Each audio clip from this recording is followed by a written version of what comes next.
So many gay guys I know love the idea of dating a straight guy. It sounds so hot and so sexy, but for me personally, that's never really been a turn on. I like the people that I'm attracted to be equally attracted to me. But even though straight guys have never really been my thing, I did have an instance where I ended up falling for a straight guy, but it was a kind of a unique situation. I'm gonna tell you the story about that today. First rule of falling for a straight guy, don't do it. I don't recommend this to anyone. This is not encouraging this type of behavior, but this is gonna be my story of how I fell, or the straight guy fell for me. I'm not sure which one it is, to be honest. You can be the judge as I tell you this story. But now without further ado, let's get into the story about the time that I fell for a straight guy.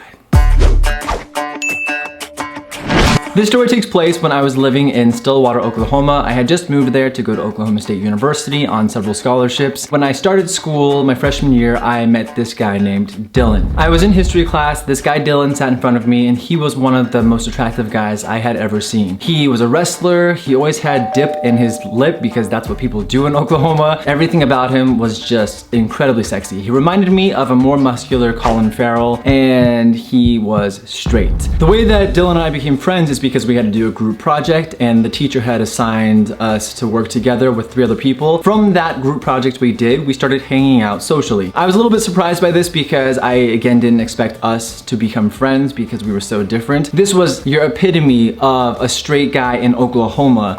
Often, that's his real name. Dylan was part of a fraternity, so he would often invite me to his fraternity parties. I didn't have any social life there. I used all my scholarship money to get me an apartment off campus, so I didn't meet a lot of people.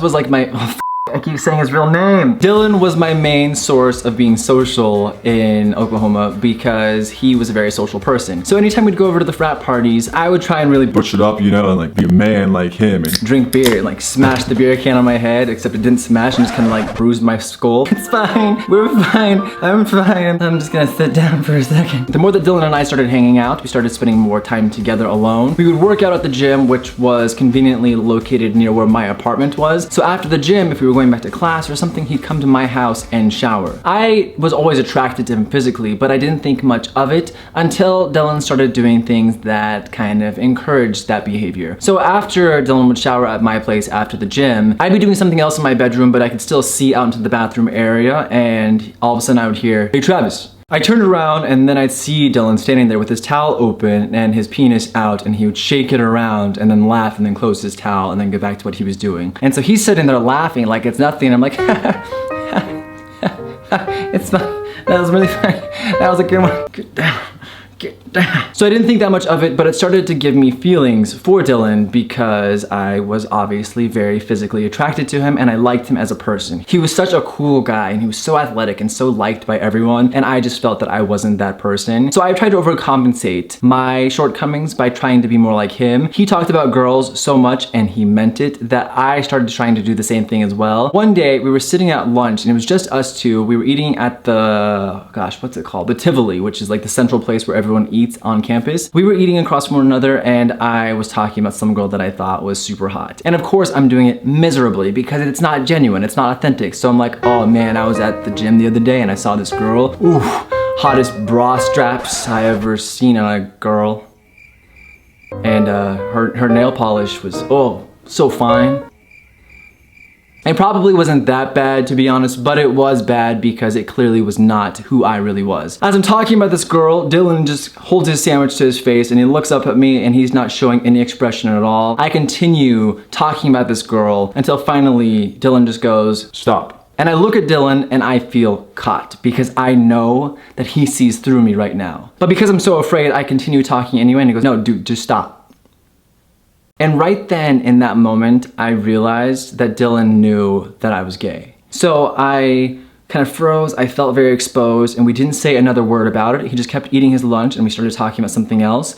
But Dylan saw me. He saw me through the bullshit, and that made me like him even more. Through this, I started developing substantial feelings for Dylan, and our relationship started getting closer and closer and closer. He started opening up more in ways that I'd never seen him open up with any girls or other guys in his life, and we just felt this really, really strong connection. And this would manifest in ways that maybe I look into too much now, but for example, we would watch movies at my place. Whenever he was tired of being at the fraternity, he would just pop by and see me there to watch TV or watch movies. I would be laying in my bed. It was a twin-sized bed because it's a dorm size sized apartment, Dylan would reach around me, he'd put his arms around me, and he'd pull me close so he could put his head over my shoulders to watch the TV ahead of us both. Now, he wouldn't do anything more intimate than that. It was just a practical way of being able to see, but my heart was just going crazy through this because I could just feel the weight of his body over mine. I could feel his scruff rubbing against my neck. I could smell his breath, and I was just going crazy because I wanted him so bad. Finally, this came to a head. One night, we were talking to each other. We were in my bed, we were facing one another, and we were already so close as it was. But as we continued talking, and as we continued diving deeper into a very intimate conversation, we had music playing. It was a very, very personal moment. As he talked, he would kind of readjust or act like he was readjusting and then scoot a little closer to me. So then I started doing the same thing as well.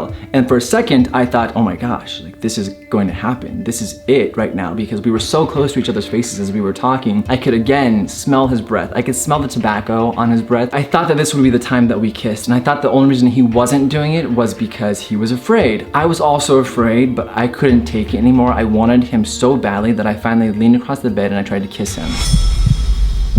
That was probably a mistake. Dylan jumped out of bed and he's like, dude, what the f?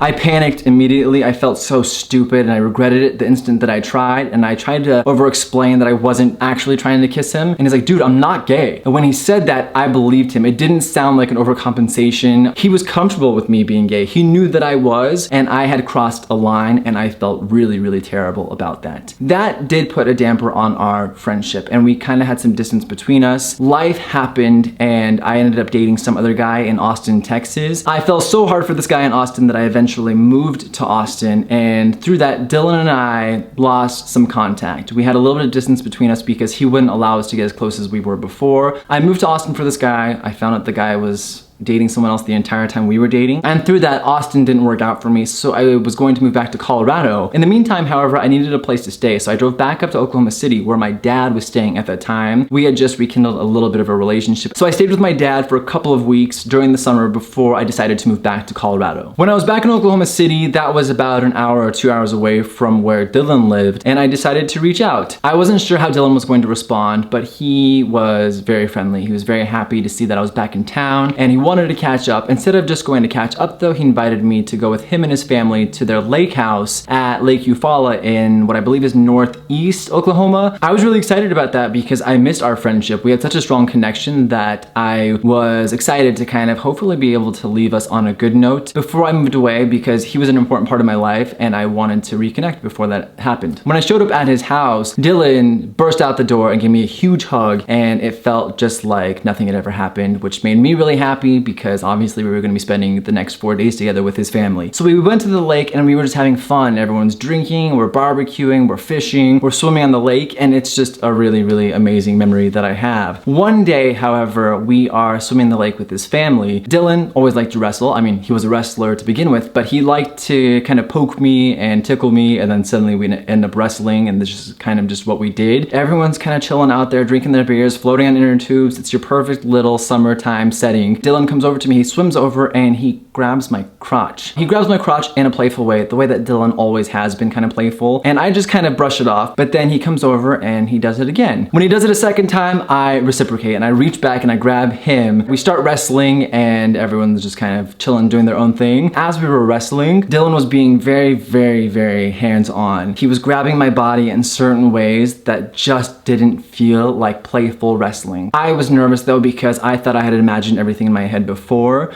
and I could feel that connection that I had to him from before everything happened, and it hadn't died. It hadn't changed, and I was surprised about that because I thought enough time had passed that that would have been gone. Not only did I feel the energy from me going towards him, but I also felt that energy from him. There was a bit of an aggression that was there. So when we were wrestling, he was being a little bit forceful, but he was also touching me in a way that made me feel that this was more than just playful wrestling. The next few days and nights of this trip are really fun. I still really enjoy myself. I love hanging out with his family. I love hanging out with him. Also, I should probably mention that Dylan had a large family. They all stayed in the lake house, but Dylan and I stayed in the guest house that was separate from it entirely. So we stayed together this entire time. We slept in the same bed together, and it wasn't really a big deal because that's what we had always done. I didn't think twice about it, and nothing happened until the last night. Now, the last night, we were all drinking quite a bit. We were playing games with the family, and it was really, really fun. And then finally, we got so drunk that we decided to stagger back to the guest house to pass out for the night. When we got to the guest house, I went to the bed, I took off my shirt, I took off my pants because there was no AC. It was very, very hot in Oklahoma at that time. As I roll over in the bed and I start to fall asleep, Dylan jumps into bed and he nudges me with his elbow and he goes, "Hey, rub my back." I don't even turn around because I'm falling asleep, I'm drunk. When Dylan asked the second time, I turned over my shoulder and looked at him and he just looked at me and I knew that he was serious. So I pulled myself up and I told him to roll over, so he gets all excited, rolls over on his stomach, and I got on him to rub his back. As I'm rubbing his back, he seems to be enjoying it, and then finally he says, "Go lower." So without thinking twice about it, I go to his mid-back, I start rubbing his lats, then I start rubbing along the spine, and then as I'm doing that, he says it again, "Go lower." So I move my hands down to his lower back, right above the pelvic bone. As I get right down on the deepest spots of his lower back, he says it again, "Go lower." This is dangerous territory for me. If I'm rubbing his butt, there's a 100% chance that I'm going to get excited. I'm already liking giving him a back massage. I realize also that I am wearing just my underwear and there'll be no hiding it if I go any lower. Before I can think about it for another second, he says it again. "Hey, go lower." I take a deep breath and I move my hands down to his butt and I start rubbing his butt. I'm rubbing it the best that I can, but I'm getting too excited and my heart's racing too fast that I finally decide that it's time to wrap this up. So I finish up rubbing his butt and his upper legs, and then as I get off of him to signal that we're done, he goes, "Hey, you forgot about my chest." In that exact moment, Dylan rolls over onto his back and I look down and I see immediately that he is fully aroused in his underwear. I pretend not to acknowledge it. I pretend not to see it. He has his eyes closed, and without saying anything else, I get back onto him and I start rubbing his chest. He keeps his eyes closed. I can't tell really if he's even awake at this point. So I continue rubbing for a few more minutes, but then I feel his fingertips rubbing against my legs. And it's very, very slight, like he's just rubbing them enough to touch my leg hairs. I wanted Dylan so bad in that moment and I wasn't sure what was happening, but I decided that I was just going to roll with it and see what happened. As I continued rubbing his chest, he started rubbing my legs a little bit firmer. He started going a little bit deeper into my thighs. So I continue rubbing his chest and I finish up with his shoulders. And when I let go and I pull back to get off of him, he grabs my arms and then pulls me down and then decides to kiss me. It was a really, really intense moment because we felt so strongly for one another in a certain respect that I just kind of let go, and he did as well for the first time since I'd known him, and we kind of held each other tight and we kissed and we made out, and then one thing led to the next and we hooked up that night. Finally, after we were done, we rolled off of one another. We were drenched in sweat because again, it was very, very hot in that guest house. I was catching my breath, looking up at the ceiling, and he was also sitting next to me, looking up at the ceiling. My hand was down by my side and his hands were down by his side, and I slowly moved my hand over to his. As I moved my hand on top of his and my fingers started to graze his, he pulled back. It wasn't a very big gesture, but it was enough to indicate that he didn't want me to touch his hand. So he pulled away and I pulled my hand back over to my side of the bed and I rolled over and I got inside my head. I started getting really worked up about it, but I decided to try and fall asleep. When I woke up the next morning, I looked outside and I saw that he was on the porch leading to the deck onto the lake. So I got out of bed, I put on some clothes and I walked outside to see what he was doing. I said good morning, he said good morning, and I was like, how'd you sleep last night? And he just sat there for a very, very long pause. And then without even looking at me, he says, you know that's never gonna happen again, right?